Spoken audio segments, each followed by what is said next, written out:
సద్గురుదత్త నమ పార్వతీపతి హర హర మహాదేవ.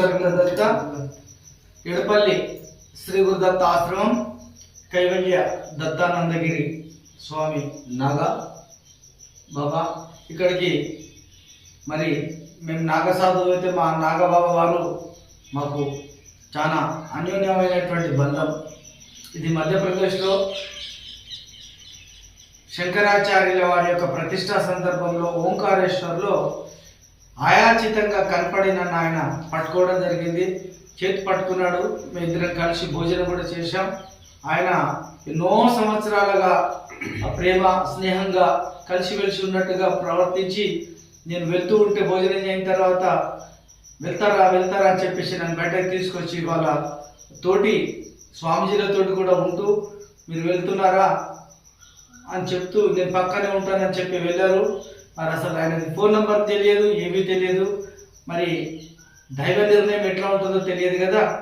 ఆ భగవత్ కృపతో మళ్ళీ మాకు ఫేస్బుక్లో అనుకోకుండా ఆయన రావడం, మేము ఆయనను చూడడం, అయాచితంగా అది ఎట్లాంటి ఒక దైవలీలగా మళ్ళీ మాకు కలవడం, మేము ఇంత అన్యోన్యంగా ఉండడం చాలా. ఈ నాగబాబా ఇద్దరు నాగసాధులము శ్రీ గురుదత్త ఆశ్రమం ఎడపల్లిలో ఉండడం, అలాగే మన గణేష్ మహారాజ్ గారు నారాయణఖేడ్ డివిజన్లో సిర్గాపూర్ మండల్ ఓంకారేశ్వర ఆశ్రమం స్వామివారిది. మంచి కాళిక ఉపాసకుడు.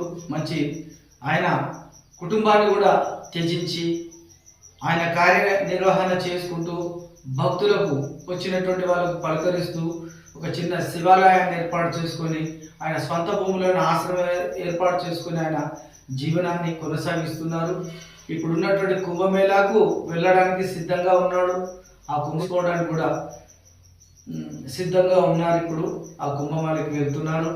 అలాగే ఈ నాగబాబా వారు కూడా ఖండ్వా డిస్ట్రిక్ట్ చెనర్ అనే గ్రామంలో ఆశ్రమాన్ని ఏర్పాటు చేసుకున్నారు. అలాగే కామారెడ్డి నుంచి వచ్చారు సీతారాం మహారాజు గారు.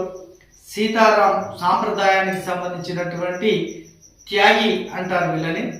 సీతారాం సాంప్రదాయం వాళ్ళందరినీ కూడా త్యాగి అని, శ్రీగుడిని రాముణ్ణి సీతని కూడా ఇద్దరిని కూడా ప్రాణప్రదంగా వాళ్ళు ఆరాధన చేస్తూ వాళ్ళ జీవితాలను కూడా త్యాగం చేసి సంచారం చేస్తూ తిరుగుతూ ప్రస్తుతానికి కామారెడ్డి ప్రక్కన యాచారం గ్రామంలో ప్రస్తుతానికి ఉన్నారు.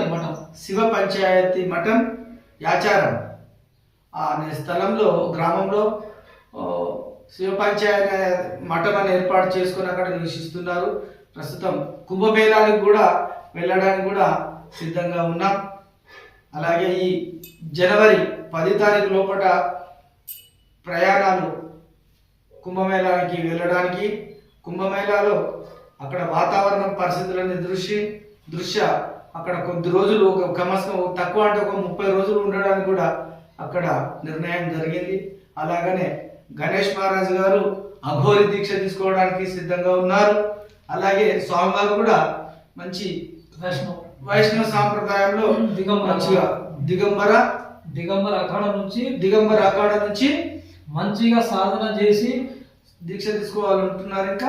ఇంకా ఏ సాధనది? నాగ సాధన. ఇప్పుడు సిద్ధంగా ఉన్నారు. ఏంటంటే కుంభమేళాలో నాగ సన్యాస దీక్ష అంటే మాలాగా నాగసాధువుగా తయారు కావడానికి సిద్ధంగా ఉన్నారు. ఈ కుంభమేళాలో అక్కడ సంస్కారం అనేది జరుగుతూ ఉంటుంది. అలాగే నాగ చేయడానికి కొన్ని కఠినమైనటువంటి నియమాలు ఉంటాయి.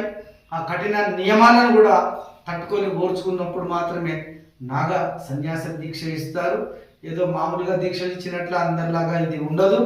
వీళ్ళందరికంటే వీళ్ళకు కొద్దిగా కష్టతరమైనటువంటి పరిస్థితి. దిగంబరుగా తిరగాలి, బట్టలు ఇప్పేసుకొని తిరగాలి. అక్కడ ఉత్తర భారతంలో అయితే లంగోటుతో తిరిగినా కూడా అక్కడ బాధ లేదు. ఇక్కడ మన ఆంధ్ర, తెలంగాణ, తమిళనాడు, కేరళ ఈ 4 రాష్ట్రాలలో భయంకరమైనటువంటి పరిస్థితులు. కాబట్టి వీళ్ళ లోపల కూడా మార్పు రావాలి. ముఖాల వరకు గుడ్డ కట్టుకొని నాగసాధువులో ఉంటారు, తెగింపుగా ఉంటారు. కఠిన నిర్ణయాలకు లోబడి గురువులు చెప్పినటువంటి నియమాలకు అనుసరిస్తూ వాళ్ళు సాధన చేస్తూ ఉన్నత స్థితికి వెళ్ళడానికి ఇది మంచి సులభమైనటువంటి సాధన. నాగా అంటే వీళ్ళు ఎట్లుంటారంటే నాగసాధువులు తన శరీరం పైన వాళ్ళకు ధ్యాస లేనటువంటి స్థితి, అంటే శరీరం పైన వాళ్ళకు ఉండదు ధ్యాస, ఆ దీక్ష అటువంటిదే. అట్లా తయారవుతారు. ఆ స్థితికి ఎదిగినప్పుడు మాత్రమే గురువులు దీక్షలు ఇస్తారు. అప్పుడు వాళ్ళు బట్టలు వేసుకోవడానికి సాహసిస్తారు, మొత్తం దిగంబరులుగా తిరగడానికి సాహసిస్తారు. వాళ్ళు గుడ్డ పోగులు కూడా ఒప్పుకోరు.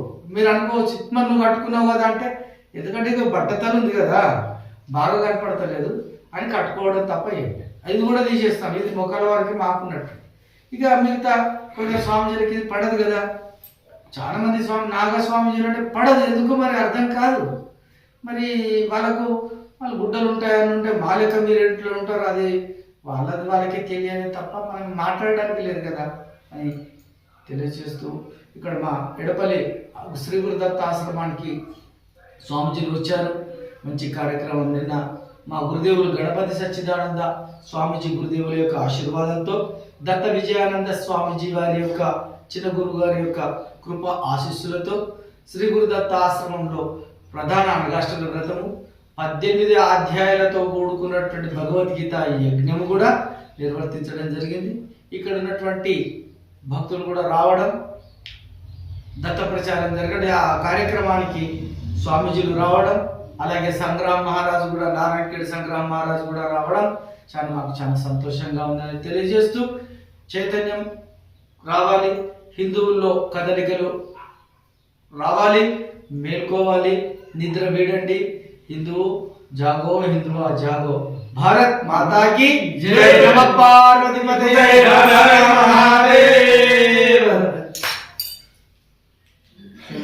మాట్లాడండి.